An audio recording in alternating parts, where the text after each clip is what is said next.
Chers internautes, je fais ce message en m'adressant plus particulièrement à nos frères tshisekedi. Je m'adresse à tous ceux qui sont des Congolais en général et surtout à ceux qui aiment Fati en particulier. Voilà, ça c'est le 6e mois où le gouvernement n'est pas encore entré en action. On attend l'investiture. Moi, je crois que l'investiture, ça va se passer aujourd'hui. Nous sommes lundi.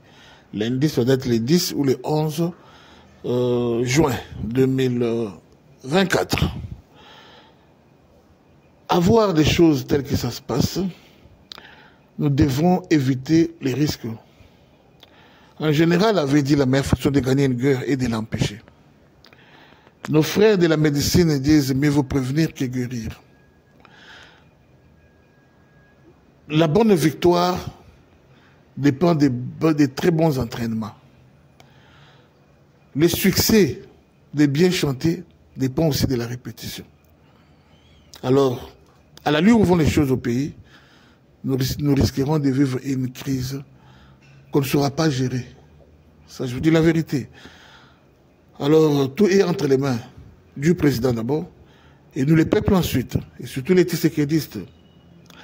Trop de pouvoir au présidium de l'Union sacrée. Trop de pouvoir. On a comme l'impression le président règne mais ne dirige pas.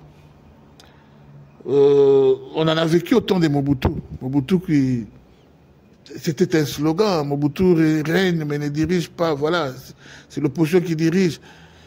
Et au jour d'aujourd'hui, le présidium prend un peu trop de l'ascendance. Le présidium prend un peu trop le devant. Et chose grave, le présidium de l'Union sacrée est aussi divisé. La volonté de Fati est entre les mains de Kabouya, qui dirige l'UDPS. L'UDPS, c'est le parti présidentiel. Mais Kabouya en soi, on ne sent pas l'autorité, on ne sent pas le charisme, on ne sent pas le pouvoir, la force, on ne sent rien dans Kabouya. Par contre, chez les autres, les ennemis d'hier, les ennemis de Fati d'hier, ont quand même le pouvoir, l'autorité, le charisme. Nous voyons demain, si nous nous aimons, et si nous aimons notre président, nous devons diriger des concerts avec lui. Quand je dis diriger des concerts avec lui, ça veut dire quoi? Ça veut dire, je ne parle pas de l'opposition, mais je parle de l'éveil. Même papa à la maison, a des fois, quand les enfants atteignent un certain âge, papa ne fait rien sans consulter ses enfants. Et ses enfants, s'ils voient papa nager à contre-courant, ils s'élèvent pas pour s'opposer contre papa, mais pour ramener papa sur les rails. Voilà. J'insiste, je ne parle pas de l'opposition. Toujours Fati président, un plan. La rue avait vomi les gens. Pourquoi? Parce qu'ils se sont opposés contre Malonda, Rossard Malonda. On a vu les gens venir de tous les coins pour inonder la route, pour inonder les routes, pour inonder les rues de Kinshasa en marchant pour manifester la colère contre le député qui voulait valider la candidature de Malonda, qui voulait nous imposer Malonda à la tête de la CENI. Alors, j'ai aussi vu les députés fuir le palais du peuple. Le député fuir le palais du peuple. Moi, je crois que c'est mieux que cette histoire se répète encore. À la lueur où vont les choses. Les députés veulent prendre les chefs en otage. Ils imposent beaucoup d'argent pour investir le gouvernement.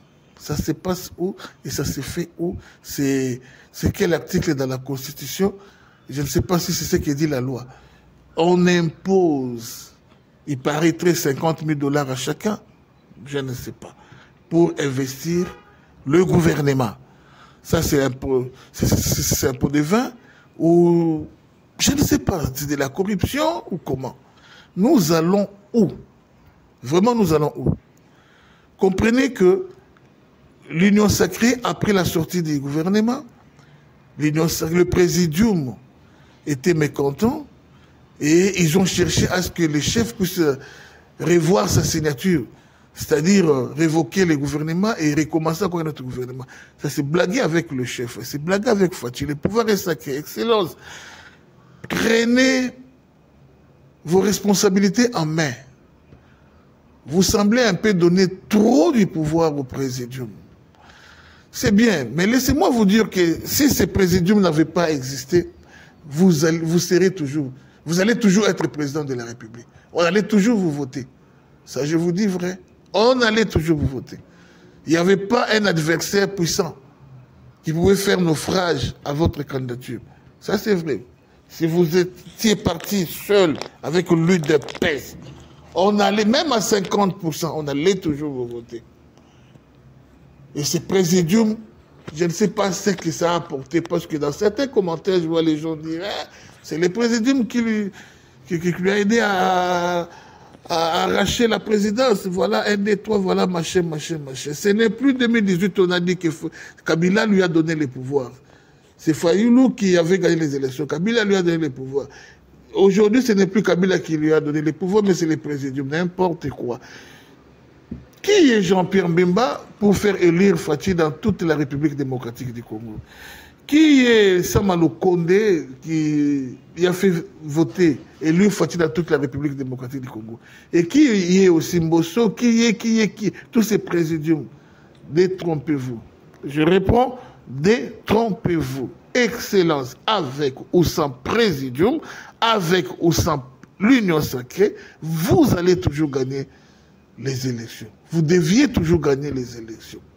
Alors, pourquoi donner trop de pouvoirs? D'une part, les présidiums cherchent toujours à s'imposer et à trouver toujours une grande part des gâteaux. Et d'une autre part, les députés s'imposent aussi. Alors, nous allons où? Nous allons où? Au chaos.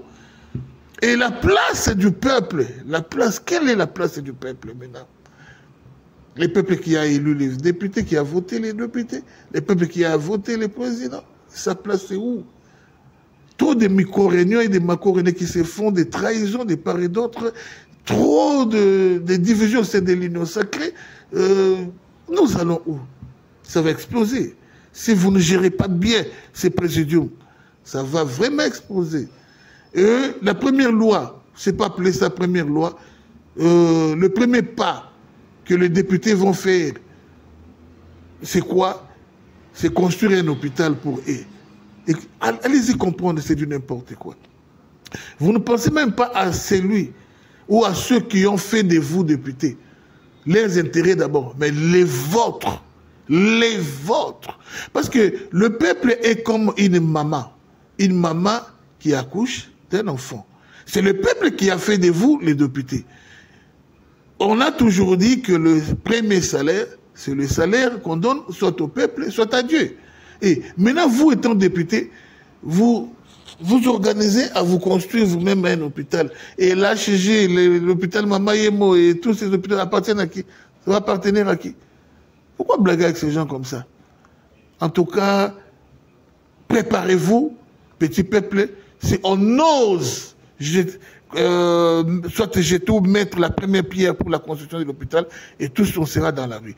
Le peuple congolais veillez à ce que toute loi qu'on cherchera à voter au Parlement, si ça ne converge pas, si ça ne nous plaît pas, on descend dans la rue. Voilà pourquoi j'ai dit qu'on devait diriger avec le président de la République. On devait aider le président de la République à diriger ce pays, pas seul. S'il y a des histoires qui ne vont pas nous plaire, nous, la base, nous, le peuple, on doit descendre dans la rue. S'il faut fermer cette grande porte du palais du peuple, on va le faire. Parce que c'est notre pouvoir. Nous sommes en pleine démocratie. Comme le dirait Abraham Lincoln, c'est un pouvoir des peuples. Nous, les peuples. Par les peuples pour les peuples. Levez-vous, peuple congolais. Vous êtes trop naïfs. C'est pourquoi, vous, un des 4 matins, quand vous vous réveillez, et le pain quitte de 500 francs à 1000 francs. Vous êtes toujours vous avez toujours la bouche fermée. Après-demain, le taxi quitte de 1000 à 3000, vous avez toujours la bouche fermée. Et tout ça, vous remettez au chef. Qu'est-ce que le chef a-t-il dit à tous ces chauffeurs de taxi d'augmenter les tarifs? Non. Dans notre pays, je parle de l'Afrique du Sud, le pain quitte de 100 à 200. Vous voyez le peuple descendre dans la rue. Et on ne parle pas de Zuma. Là, Zuma n'a rien à faire. Je parle du temps de Jacob Zuma. Il n'a rien à faire. Les peuples descendent dans la rue. Alors, vous, le peuple congolais, vous avez toujours la bouche fermée. Mais Koloba est belé contre les chefs. Koloba est belé. Mais des actions pour aider aussi les chefs, vous ne les faites pas. Vous ne les faites pas. Alors, levez-vous, nous devons aider notre chef, car le futur est sombre, l'avenir est sombre. Amis de l'UDPS, force du progrès, grands et petits, peuple, tous, nous devons veiller sur la gestion du gouvernement. Nous devons surveiller comment on gère le pays. Sans blague, si on t'attend, on attend seulement dire quelque chose de toi que Oyi Bimbong. Vous allez voir le peuple sur ton chemin. On ne va pas attendre la cour d'appel, on ne va pas attendre la justice. Vous allez voir le peuple faire le sitting dans votre parcelle. Parce que et la justice dans notre pays, vous le savez vous-même, est corrompue. Tout le monde presque, tout le monde est corrompu. Les députés corrompus, les ministres corrompus. Il n'y a pas vraiment des gens modèles en dehors du chef lui-même. Levez-vous, tous ensemble, nous devons aider ces Congos à changer. Voilà ce que j'avais à dire. Pourquoi les gouvernements, l'investiture du gouvernement traîne, c'est parce que les députés ont exigé de l'argent. J'ai dit, et je vous remercie. Bye.